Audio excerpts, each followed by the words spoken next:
And now everybody has left. Yeah, Cal's here, but he may not even be seeing us just yet. So let's just pause awkwardly. And we're here. And we're live. And hopefully we're not muted. Hopefully we're seen. No, we're not muted. There's little like bubbles doing stuff. That's awesome. So 1 second while we there's people. People are totally showing up. Tom says he's crying. Sam says we're sexy. We know it. Corey says, hey guys. How's it going, everyone? Hope everyone's having a lovely evening. Kimber's here. Hello, Kimber. We kind of guessed she would be. I mean, sometimes one person from the couple is there and the other one's there. Sometimes they're not. Yeah, no. But Kimber's usually here.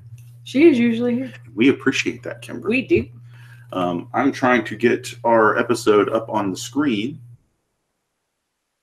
So it's, live for us. The important things. Because it's good to see ourselves on the screen. Sorry about this, guys. Awkward moments in your life. Technical difficulties are always the worst.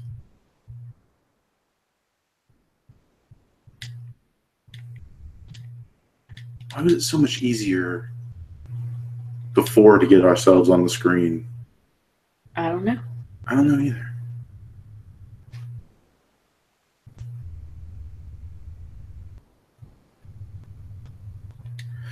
Not important at the moment. Yes. What is important is that we're here, and we're going to be talking what you came to watch, our Force Awakens breakdown and our talk about that movie, because tomorrow is the day of foretelling. Yes, the day everybody in the fandom who is not in the movie or reporting industry has been waiting for. Yeah. Because that day, for people that worked within the industry and could have potentially gotten early screenings, that was like a few days ago for them. Yes. So the rest of us get to see it tomorrow. Yup. But before we get to talk about that, we got to talk about The Force Awakens. Yep.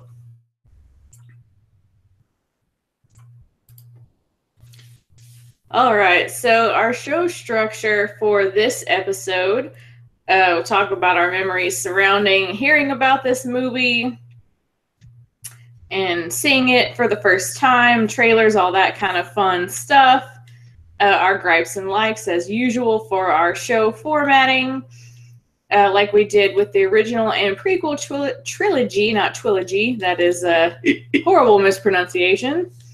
The most important scenes, and we have several this time since, we're only covering one movie. And then finally, the best and worst original trilogy, and there's some prequel trilogy allusions as well, but, that's kind of a huge critique of this movie, so we thought, why not address it here? Right.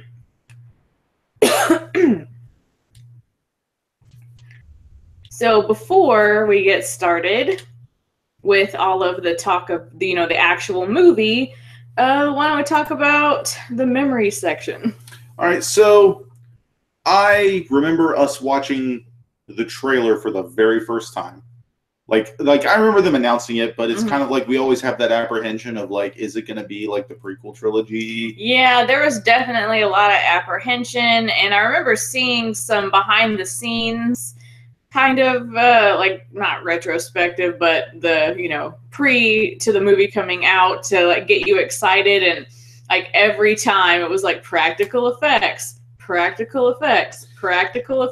It's like, man, they're really hitting that up. It's important because that's what makes some of these movies feel so organic. Like CGI aliens are cool for big ones, but like probably wouldn't hate Jar Jar quite so much if he was a practical effect. You think? Like, he would be like less. Well, his character is insufferable because of what he does, not what he looks like. No, but he would be, maybe like a smidge more tolerable. Yeah, it would be like a candy-coated pill as opposed to a spike-coated pill. Ew. What pills are you taking? I don't know, man. The kind that grow on the trees and fall down. jagged little ones, maybe. You ought to know. But the 90s. But to me, like the time that I actually got really excited for this film and very into the idea of it was the teaser when they have Binary Suns playing and it ends with that Chewie, we're home. But it's the music cues as you have the ships flying and people running and lightsabers and all sorts of stuff. But you don't hear a lot of the other sound effects over the music. You still hear them, but the music is what's so powerful. And I think ultimately, all in all, it is the music that affects the memories. And as we talked about in our original trilogy video, it's been a long week, guys. That it's only Wednesday. Binary Suns is that song that just grabs you by the heart, and like you know that this is Star Wars, and you know it's Star Wars because even like other aspects of the film utilize, or not film, but other aspects of the soundtracks utilize Binary Suns as part of their thing. Seeing Finn ignite the lightsaber for the first time was epic, and all this other stuff. I also have one other memory that I absolutely love. It's shortly after the trailer came out, and there was the video that one of his friends captured of John Boyega reacting to seeing himself in the trailer for the first time. That was awesome. And he didn't he flip over a couch? He flipped down and he's like, "Oh my god!" Because that's how any of us would feel. Yeah, I would be so excited to be in a Star Wars movie. You could put me in like stormtrooper armor or whatever. I'm tearing up talking about this. I don't need to have any lines. In fact, don't give me any lines. I'll mess them up. And speaking because of they're that, going to be casting based off of this video. Things we know that we learned. It's little things that we found out when they were letting us behind the scenes of filming and things like that. Just the memories that generated with this, finding out Daniel Craig was the stormtrooper that let Rey go. Yeah, that was great. That Simon Pegg was on Car Plot. It's just one of those things where it's like, oh man, that you gotta have like Simon Pegg. He's like, I don't know, he's like one of the bigger celebrity geeks out there because he's and a huge Star Wars fan as well. Star Wars fan. So yeah, I remember tearing up watching the trailer. Yeah, like several times, every time. And when they first released that trailer, we watched it like 5 times. Yeah, that teaser, right in a row. And it was only like a minute long. But yeah, everything. Seeing the Millennium Falcon. I got it. Yeah, not the Millennial one. No. It's all pink. All these fantastic memories associated with this movie. Yeah, and the fact that it did come out like right around my birthday as well. It came out December 18th in 2015. So we literally saw this for the first time on my birthday. We waited, and man, that was hard to wait because like, you know, this is around the time school is still in, and I had to like put like a spoiler warning in my classroom. Nobody is allowed to talk about this movie, or otherwise you're gonna fail. Not really, but you know, like don't ruin, especially because not everybody gets to see things at the same time. Don't ruin a movie for somebody, but especially me. Especially something like Star Wars. Yes, it's a huge deal. I know that's an issue right now. And then I remember earlier in that same school year, somebody had spoiled like something that was very obvious, but like, don't like spoil things. Don't be rude to people. Like, I didn't want to know that. Like, I could just dream that it didn't happen. Yeah. And when that comes up in the presentation, we will talk about it. But before we move on to our gripes with The Force Awakens, let's check in with the chat. Lots of people talking stuff, saying, hey, hi, everything. Corey Sam's in the chat, Corey's in the chat. Force Awakens gives Rey gives Kimber life. Of course. Rey is the best. Cal got goosebumps with Chewie, we're home. Yeah. It's because it was very poignant in the trailer. And yes, the practical effects made a huge difference. CGI has no soul. It has its place, but it needs to be like Jurassic Park is still the best example of what to do with CGI. You take practical effects and you enhance with CGI. And then also in Fury Road, they did the same thing. Fury Road's the same way. Tom's making fun of our 90s references. Yeah, the 90s always calls this household. Bill Nader, I think it's Bill Hader. Is one of the voices of BB-8, and John Ralphio from Parks and Rec is the other. Yeah, you mean Steve's son? Oh, Dad Steve. And Cal saying there's no CGI in Jurassic Park. No, they use CGI. It's like a mix. It's a small amount. It's like 95% practical effects and touch-ups with CGI. You can watch some of the behind-the-scenes stuff. It was like one of the first films to use CGI so heavily. It was a surprising amount. But it's definitely a mix. A mix, and then CGI to clean some things up that they couldn't do practically. Yeah, Kimber says they used the CGI about 6 minutes of it till. Yeah. Like, I want to say the biggest one was when there's this horde of Gallimimus, I think is what they are. Cal is now saying that the dinosaurs are real and they trained them. Well, they still have to touch them up with CGI. They have to airbrush models in magazines, so they're going to airbrush dinosaurs for movies. Oh, no, and then Kimber's autocorrect messed her up. Starship Troopers perfected the balance of CGI. Yes, Starship Troopers is also a fantastic example of CGI and practical. I mean, that shower scene was all CGI. I don't know what you're talking about. All right, let's go into our gripes first. And we actually have pictures for this. We didn't in our original trilogy because there were so many movies to cover. We had to cut some fat somewhere. Also, we digitally own Force Awakens, so it's easier to pull images from a digital copy. Sometimes. Yeah. All right, so one of our biggest gripes is the fact that this lovely character, Captain Phasma, played by Gwendolyn Christie, is barely in the movie, and she's so awesome. And when she's in it, she's amazing. Like, even when she's at the mercy of Han and Finn, which is a great scene. She still snarks off. She still has a powerful personality, demanding personality. Yeah, she doesn't cower and quake when... No, she's smart about being caught by them. She's like, I'm just going to survive this and I'll kill you later. Yes, and I love it when Finn is like, I'm the boss now. It's like, and he's flipping out. And Han's like, okay, son, chill. Big deal. Calm down. Yeah. But yeah, definitely somebody that should have been in more scenes. Yes. I love that the commander of all of these troops is a woman. The Star Wars has always been a franchise that lacked more women. They always had a few crucial characters, like in Princess Leia, who then later becomes General Leia in this movie, Queen Amidala, and it's really Mon nice. Mothma, but not a lot of ladies in the franchise. Which, talking about that for a moment, these are two things I recognize in the prequel trilogy. One of the pilots from Naboo is a woman, which I thought was kind of cool.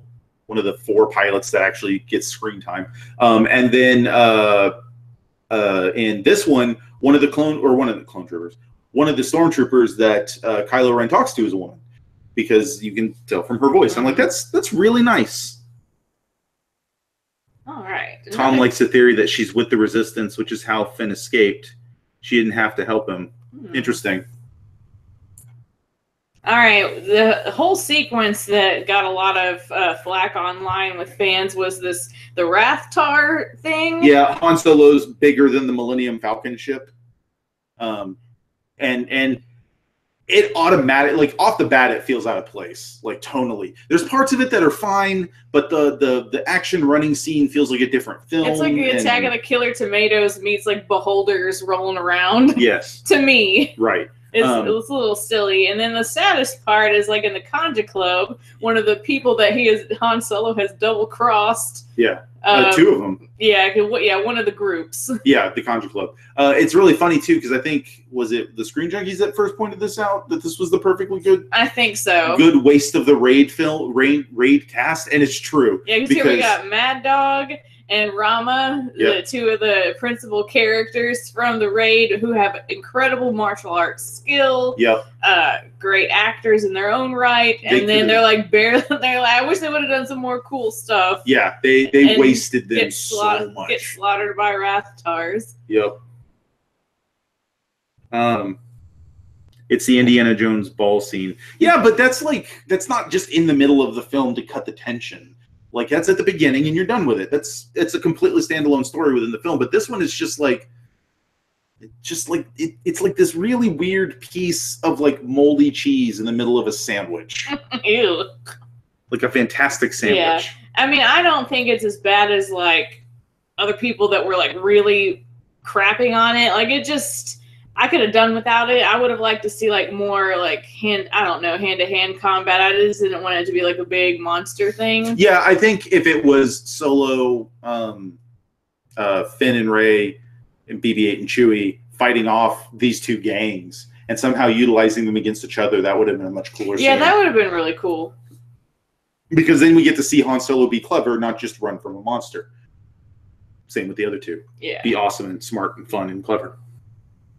All right. Another gripe that we had is the way that Snoke looks. Yeah. Because I know when I first saw it, I was like, why is there like a big monster guy? Yeah, why is he so big? And then like, later, they fix it. Yeah. Because he's a hologram. He's a hologram, but it was so weird and off-putting. And like the Emperor, he has this weird crack in his head. Oh, I'm sure it's a massive injury. Yeah, I know. And I was just like, what?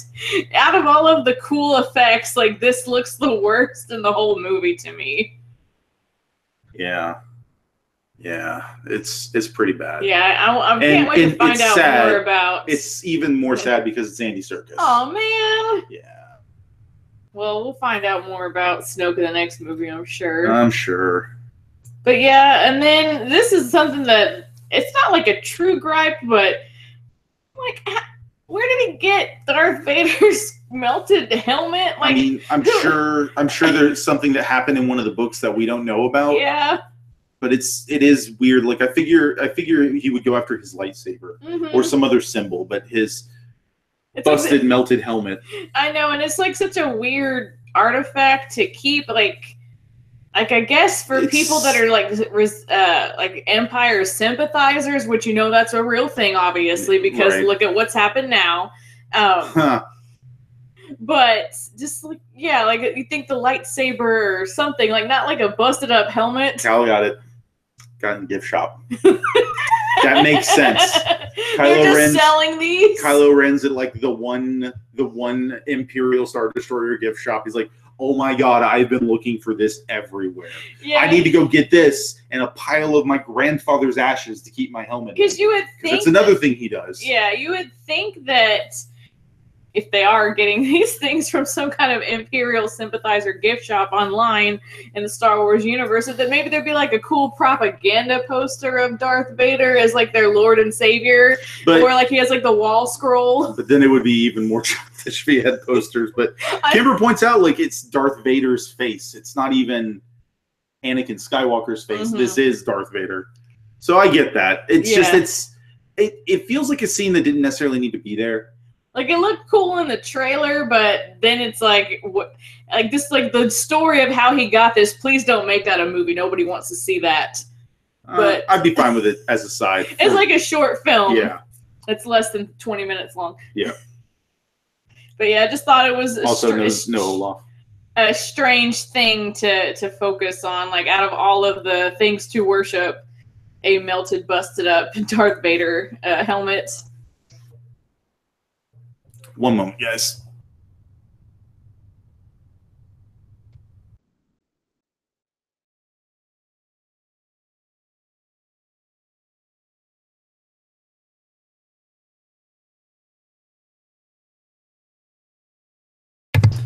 All right, so sorry about that. No, we had to have a moment. It's cool. So we are on to likes now. Yes. Before we get into the likes, is there anything else that we need to check in the chat? Tom brings up that the novelization tells the story of a bald lady who called the First Order to retrieve the helmet from Endor. Mm. Kind of figured it would be something like that, because that's where it would be, unless Luke took it with him. Because the other thought I had is maybe Luke took it with him as like the only memento of his father that he had left, considering the lightsaber was lost to antiquity, and kept it at the temple, and that's the one thing Ren took, but I don't know. And the ashes are from the people on Jakku. Oh, the last battle where the Empire died. That kind of makes sense. Where else? Or the people he just killed, literally. That wasn't. Oh, that wasn't it?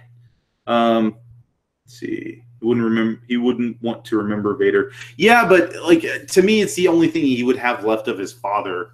And the broken helmet is much more symbolic of not being Vader anymore, I think. But whatevs. We all love it anyway. It doesn't matter. It's fine. But yeah. Ready to move on the likes? Yeah, so there's a lot more to like about this movie for us. We've watched it several times since it came out in theaters. We've watched it several times this week where, like, one of us, mostly me, like, it's late at night, like, oh no, I actually fell asleep. I guess we got to watch the whole thing again. Yeah. Whereas with the prequels, it's like, where exactly did you leave off? Yes. Where exactly? No, exactly the minute. In, like, the last 3 days, we've watched we've had Force Awakens on, like, 3 times separately. Yeah.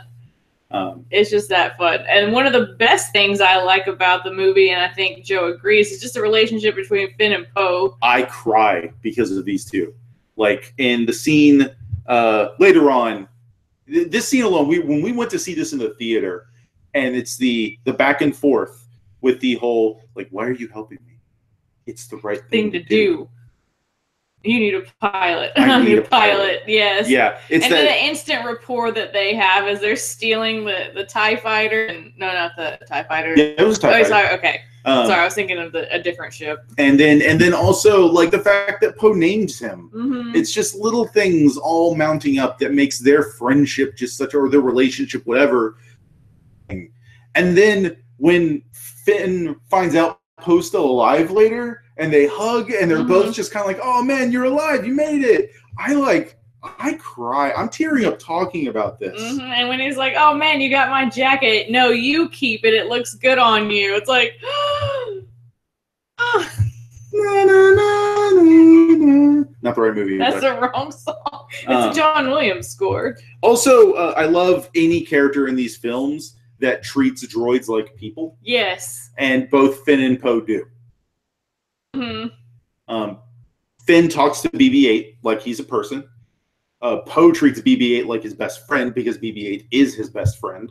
And one of our other characters, Rey, she talks to BB-8 like he's just a person. And so many people in Star Wars don't. They don't treat these droids like they're people. Kimber says, it's my man crush. I'm like, which one, though? I know, right? No, I like them. They're back and forth. Their chemistry works so well. I will love the worst movie in the world if the characters have chemistry and it works. And they do in this, and it's beautiful. It's amazing. All right, and then a thing that we talked about earlier was just not only Rey in general, because Rey is awesome. I was so excited that we have a female protagonist, someone for little girls to look up to, in addition to, people like Princess Leia and other figures from pop culture. General Leia. Excuse me, sir. And from the Clone Wars / Rebel series, Ahsoka Tano. Awesome. But then just the emphasis on practical effects in this movie. Like, we see this speeder vehicle that she's scavenging around with. It looks real. Yep. Things in the prequels did not look real. Yeah. The only thing that did was in, I think, episode 2, heading on in the city, but nothing else around them did because nothing else around them was real. Yeah, so things look real, they look gritty, they look dirty, and I was just so excited that things looked real and they looked great. Has Tatooine or has Jakku become better Tatooine?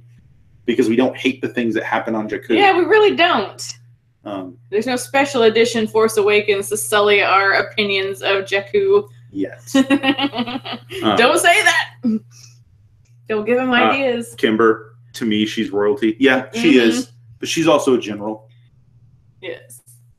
So, yeah, and then Rey is awesome. I just love how, I'm not sure exactly how old Rey is supposed to be, but you could just see that, she's just longing for so much, and, she's living in the AT-AT, and, eating her little portions, and she's got, a little, fighter pilot doll, and she has a little helmet, and she just seems like someone who, she's missing and longing for something, longing for her family to be back, and just trying to do what she can to survive, but also has a really good heart. Yep. When she finds BB-8 in the desert about to be dismantled for parts, and then she's trying to help him on his way, and he just keeps tagging along with her, and she's town's that way, and he's insisting on being with her, and then she tries to protect him. It's because he purrs. He does purr. And I love that about BB-8 too. And then another, I didn't get a clip of this scene, but one of the great scenes with her and BB-8 when they're trying to capture him because, you know, the alert has gone out. I think at that point, or just people see like the best looking droid and go, park. Yeah, so Unkar Plot wanted yeah. BB-8, and I don't know if it was for the First Order or not. And like Finn notices that she's in trouble, and he's like, "I'm gonna go help her," and then she just handles it, and he's like, "I'm just gonna hang back. I don't need to go help her. Obviously, she can handle herself." And Finn starts to run up there, and then she clocks the dude with the staff, and he's like, "Oh." And and another one where like they're running through the marketplace, and she's like, "Quit holding my hand," because he's trying to be like the typical man, or he's just trying to help, and he doesn't know what to do. Yeah, because he doesn't probably have a lot of socialization. He has like none. He's like a programmed stormtrooper dude. Yeah, let's look at the reuniting of General Leia and Han Solo. He may be a scruffy-looking nerf herder, but he's her scruffy-looking nerf herder. When they meet, and it's like the awkward moment with C-3PO, like you may not recognize me because I have a red arm, but it's like, dude, move out the way. Look, Jim. Oh, right. But to see those two, and especially now with Carrie Fisher gone, it's just heartbreaking, and it's a beautiful scene. And every scene where they talk back and forth, it feels natural, and he it's fun to see Harrison Ford give a crap. Carrie Fisher always seemed to give a crap in everything I've ever seen her in, but Harrison Ford, it's hit and miss whether he gives a crap about something. And I really hope part of it is because he gets to be with these people again, and yeah, it's beautiful to see both of them on screen together. It's heartbreaking to see their reactions to each other because you wanted those crazy kids to make it. Yeah, definitely. All right, we have some more likes. If you'll switch back over. Oh yeah, click. The budding relationship between Han Solo and Rey, where he's kind of one of the cutest moments between them was like, I'm looking. He didn't say yo. That'd be so weird. That's in like the parody version. It would be really weird to see incredibly old, salty Harrison Ford say yo. When he tells her, "I'm looking for someone to be a second mate," like someone work with Chewie and me. Yeah, appreciates the Falcon, and like, you're offering me a job. I wouldn't be nice to you. I wouldn't pay you much. Wouldn't be nice to you. Yeah, because then when you're offering me a job, I'm thinking about it.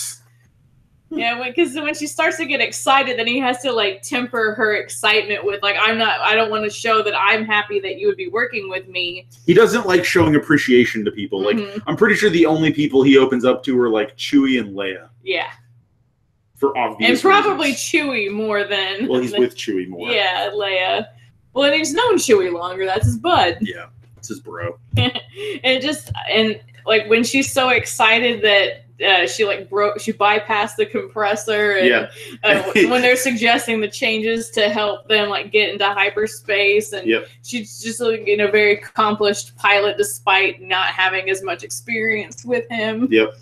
It was just I really appreciated their father-daughter or like uncle niece relationship. It just was very sweet to see him, caring about someone else. And from the point of view of like side of just being fans of the characters, it's really nice to see like this almost natural passing of the torch, because we knew like after, even if they keep going with Star Wars films, we're not getting these original trilogy characters for much longer. A, their stories are ending, and B, people are getting older. And it's really nice to see a natural passing of the torch to these characters. Kimber brings up that that everyone knew him as someone different whenever he was introduced on the Falcon. Oh yeah. And she's like smuggler? She's like the smuggler, and Finn's just like, you mean the rebellion general and all this other stuff, and yeah. What, you mean this is the ship that made the Kessel Run in 14 parsecs? And he's like, 12! 12! 14. Yeah, he gets a little sensitive about his reputation. His hunk of junk. Mm-hmm. But yeah, I just really enjoyed this. And of course, seeing Rey use the lightsaber, especially against Kylo Ren in this scene, and it was fun to see Finn use it. Mm-hmm. But when Rey uses it, it's much more natural, and it's amazing, and it's beautiful. She has this natural talent and very force sensitive.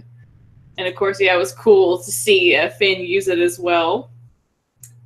It was also fun to see him like be bad at using it. Yeah, he was pretty terrible. Because you got to think about it. We're used to seeing like good lightsaber duels. Mm-hmm. Like there hasn't been like what we could say is an untalented lightsaber duel, and then here's Finn who's like, Yeah, well, he's been trained with blasters. So he tries really hard. Or when going back to Rey, when Han Solo taught, like he gave her the blaster. It's like, you're gonna need this. He's like, I can handle myself. I know. That's why I'm giving this to you. Yeah. And then she doesn't like quite know, or she like talks about how it's so easy to use, and it's a little more complicated than the way she described it. Because when she goes to use it, she's like, click. Oh, right, safety. And then this is one of your favorites. Oh, it's one of my favorites, and it spawned a million memes. But I love that moment where like Finn, it's after Maz Kanata gives him the lightsaber, mm-hmm. and he's like, I need a weapon, and she's like, you have one, and then you see him take down one stormtrooper, and this other stormtrooper that, according to what I've read in other places, is supposed to be a friend of his, like they trained together. And it's a pretty awesome fight. Finn does get his butt kicked, but it's still cool to watch. This one lone stormtrooper be like, nah, man, I don't care if you had a laser sword. I'm going to take you on with my shock baton. Traitor! Traitor! And of course, my favorite character, Admiral Akbar, was in it. I'm so excited to see him. Do you know the most disappointing part, though? It didn't say it's a trap. Yep. That's okay. It probably wasn't traps. It's a trap. So, he should have said that in another scene. It would have been inappropriate for him to be there, though. Yeah. All right, and then I also like the fact that we did get to see Luke Skywalker for like 2 seconds. Yep. And he didn't say anything. He didn't. But it's really interesting because I know there were a lot of people talking about it when the movie came out, that he didn't have to, mm-hmm. that his face conveyed so much. Oh, yeah, you could see all of like, he was perplexed. Perplexed, like, and then when he sees the lightsaber, he's got this like, oh. God, no. that kind of look on his face, and there's a wave of everything washing over him. So, and it's just really nice to see Mark Hamill in this again, even though like you said, he hasn't said anything. We know he's gonna tomorrow night. We are now 22 hours and 12 minutes away from the starting of our film. All right, before we move on to the next sections, I think that's the last in the likes. Mm-hmm. Yep. Yeah. So I assume you wish us to check back in with the chat. Kimber loves Rey so much. She's awesome and beautiful. Rey's theme is the best new piece of music, says Kimber. Cal brings up that Daisy Ridley was bullied for excessive acne when she was younger. We've seen her in 2 other things too, and she's fantastic. Yeah, she's a really good actress. She was in 1 episode of Toast of London. Mm-hmm. But it was really fun to see her back and forth. And then she was also in Murder Train. Yeah. And she was good in Murder Train. Reminds Kimber of the Hook soundtrack, and she's insanely beautiful, and her smile makes her melt. I get it. Leia's music kicked in, Kimber cried. And then Cal asked if we saw the Billy Lord Leia tribute. I have not. I haven't seen it, but we'll look it up after this. Look it up, yeah. Kimber liked how Finn knew Han from the Resistance, and Rey knew him as a famous smuggler. Mm-hmm. Yep. It kind of shows the worlds they come from. Yeah, because she's a scavenger, so that's and then plus with the Falcon being on her planet, yep, she's going to hear a lot more of those stories. With him being captured by the First Order, he's going to hear that side of things. Yep. Let's see. The snow fight was amazing. That's because snow is the best. I tend to agree, Cal, but we get like 2 inches of it every 7 years, so enough to make 2 little snow children. Kimber appreciates Kylo as a villain. took a sulky Anakin as an inspiration, and he was better at it to me. Yeah, like he came off as more genuine and less emotionally disturbed. Yeah, like he was like, I don't know. All the acting in this movie is way better than any of the acting in the prequels, except for maybe Ewan McGregor. It's like all at that level or above. They specifically call him FN, and then some numbered and set him up there in the same little team. Yeah, Kimber's talking about Traitor, TR8R, even though it's not his real number. It's just what everyone calls him. By this time tomorrow, the movie will be over. Not for us. We will be an hour and 48 minutes into the movie. All right. So, next part is... our most important scenes. We talked about this in the other ones for other films, and they're the scenes that have the biggest impact on the film for us. And there's a few. And you could definitely argue that maybe some other scenes are also important. That's why I guess a good thing about like these movies, and you can have so many opinions and you can provide evidence for your opinions, and we can have a great discussion over it. So Yep. So we're gonna start with our first one here. And it's the Chewie "we're home" moment. And it's impactful because this is the first old guard character we see. This is the first time we see anyone from any of the previous movies, and it's pretty heavy because it's Han Solo. He's kind of like everyone's favorite. Like all the boys wanted to be Han Solo. Yeah. Like Luke had the cool powers and the awesome laser sword, but Han Solo was just, he had the charisma.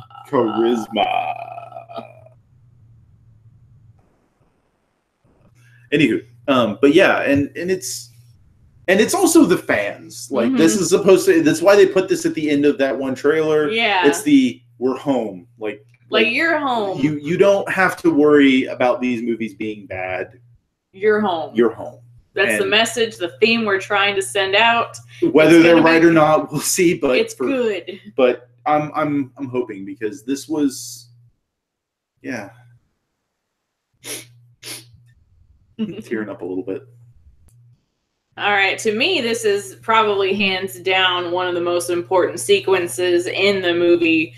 With Kylo Ren has been battling throughout the whole movie about like being called to the light, which I thought was so interesting considering in other trilogies it was the call to the dark side that was tempting. So to have a character that's being tempted by the light side, I thought was really good. It's also really interesting. And then Snoke had given him the command that he must kill his father. And so they're having this conversation on this bridge about like, I need your help. Like you must help me with this thing. Can you help me?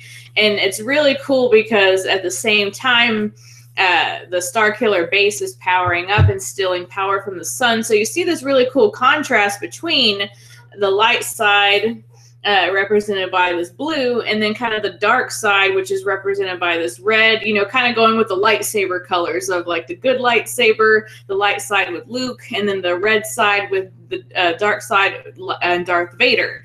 And as they're having this conversation, the blue side keeps getting dimmer and dimmer until the whole scene is flushed with this red color. And then that's when like they join hands, like he pulls out his lightsaber, they join hands, and then as soon as like the entire sun has died, that's when Kylo Ren ignites his lightsaber and thrusts it through Han Solo. Yep. It's a moment that you can see coming from a mile away, but they make it's like it as soon as he steps on the bridge, you're like, he ain't coming back. But the way that they handle it is so powerful, especially with the imagery and the symbolism. I think it makes it so much better than anything that they could have done with it. Visually, it has the same kind of impact to me that the Binary Sun scene has. Because there's so much writing on this scene, and it's not even in the words. You could have taken the dialogue and even condensed it down further and had very little back and forth talking. But this scene, just from the style and the color and the light, like you were saying, everything about it tells the story. And just look at the horrific, like Harrison Ford on his face, like Han Solo feels so betrayed by his son because they want to help him. And Leia even said earlier, like, I still see light in him. And obviously that light has totally dimmed in this moment. And it makes me wonder was he saying all of that kind of in a sadistic manner where he knew all along he was going to kill him, or was he actually struggling in that moment to go, should I not do these things and not go on my journey down this path? Yeah. I don't know. I don't know either. It's really hard to say. But I think that's hands down as one of the most important scenes. I think we're making Cal want to watch Force Awakens. Well, I mean, and then Kimber said there wasn't a dry in the theater. Mm-hmm. And see, for me too, it wasn't just the death of Han Solo that would make me cry. It's literally like, look at his face. Mm-hmm. He is hurt, and not just physically. Yep. Like Tom was saying, what we were saying, the use of color shows the struggle. Mm-hmm. All right, another very important scene, and this is one that I actually show in class when we do our rhetorical analysis unit on speeches. We see the iconography of the First Order, the color scheme of the red and black, and then we have like the white stormtroopers, and so very reminiscent of things like Leni Riefenstahl's Triumph of the Will, and that kind of that very powerful imagery of these political figures, these people having like these rallies to show that they're so strong and look at us, we're so awesome, demonstrating their power. And this is the moment where they demonstrate the Starkiller Base by destroying the capital. Where the seat of the Republic is. And is it Coruscant? Coruscant. Yes, and so we see all the people impending doom on the city, the red light coming that way from the massive hyper laser cannon thing, which is just a weird idea. But whatever. And this is something that everybody is, aware of. They see it from Maz Kanata's he's streaking across the sky. Well, it's traveling across the galaxy, so it's gonna make an image. So yeah, definitely a very powerful message. And if you think about like things that are parallel in our world, like, messages sent with, weapons of destruction, it's a true thing that happens. All right, let's go check into the chat before we get to our next segment. Cal brought up something wrestling. I don't know. Something with like wrestling references. And Kimber referred to them as space Nazis. Oh, the New World Order. Yeah, I know. Yeah. I don't do wrestling. No, I don't do wrestling, Cal. I'm sorry. Kimber brought up the fact that the First Order / the Empire are space Nazis, and it's true. I mean, even if you look at the way the others are dressed in the other films, the generals and even further, the Empire is like, they don't, if you notice, there are no aliens working for the Empire or the First Order. It is all humans. So there's that too.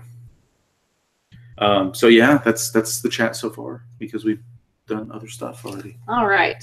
And before we move on to the next section, so of course this movie has been compared to being kind of like the original trilogy light.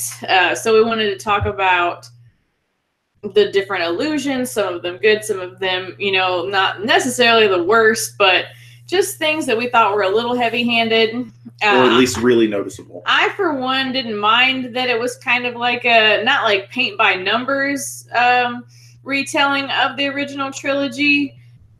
It didn't really bother me. The first time that we saw the movie, I was really excited to see all the little references and the things that I recognized and liked. And the second time we saw it, and then we saw it in the theater again, that's when I really just kind of paid attention to all the new things. And I really liked the movie overall. So it's one of those situations where it works. The illusions they make work. So.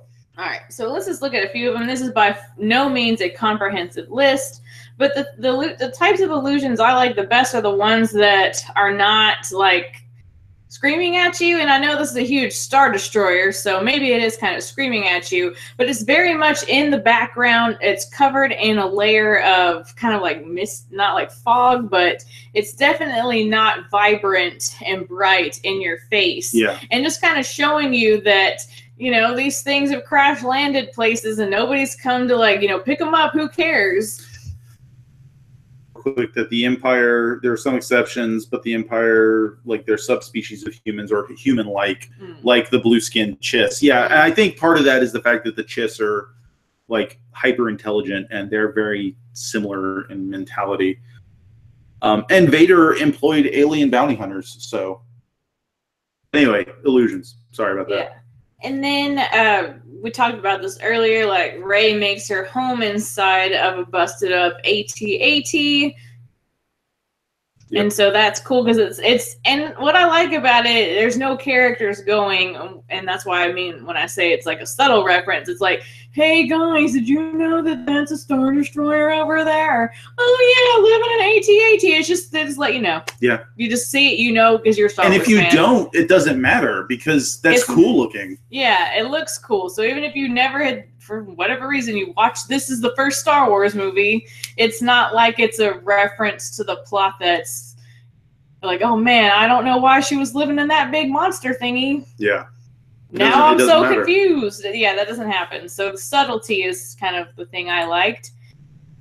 I really like this conversation between Kylo Ren and General Hux that actually references the prequels, so it's not really an original trilogy allusion, but they talk about like the clone situation, like, oh, like, well, if it doesn't work this way, we can try your clone method, and just kind of shows you like how these characters really hate each other. They have different methods. I imagine them being like brothers that have been pitted against each other for about a decade. And like one's really good at math and the other's really good at sports, and the parents are like super proud of both of them. But like, well, Jimmy's always better at you at this, and Billy's always better than you at this. Speaking of Billy, it's Bill. Why does he have an army? He can raise dragons. I don't know. And then we thought the whole. Everyone's talked about this one. Yes, we're the 800th people to mention this, if any, or if that low a number. The fact that their big weapon is yet another Han Solo said it himself. So it's a Death Star. No, that's a Death Star. This is the Starkiller Base, and it's so much bigger. It's so much more dangerous. And even Han Solo's like, so it's a bigger Death Star. It's a bigger Death Star. Like, he is so like nonplussed about this whole situation. And I just wish that they didn't have to rely on this big planet-killing planets kind of idea again, because you know in the first one it's like, that's no moon. This one it's like, that's no snow-covered planet. In the chat real quick, Tom brings up that Vader and Tarkin equals Kylo and Hux. Yeah, I was thinking of that too. But I feel like Tarkin and Vader have more mutual respect for each other. I know. Well, Vader was afraid of Tarkin. Like, he was actually able to like get him to stop doing things. I don't think Kylo Ren's afraid of Hux at all. No, but the face Kylo Ren makes when Hux starts like outing him to Snoke about like, well, Ren didn't think we needed the droid because we had the girl, blah blah blah, and Kylo Ren's face is just like, I gotta tell him. I know. Quit telling on me to Dad. Man. But yeah, in general though, this was bad. It's so bad they even film. Yeah. And they're just like, no, man, it's not the same thing. It's totally different. It's called Starkiller Base, not Death Star. Duh. Which is also an allusion to the movies or to the video games, The Force Awakens, because the code name for Vader's apprentice was Starkiller. Yeah.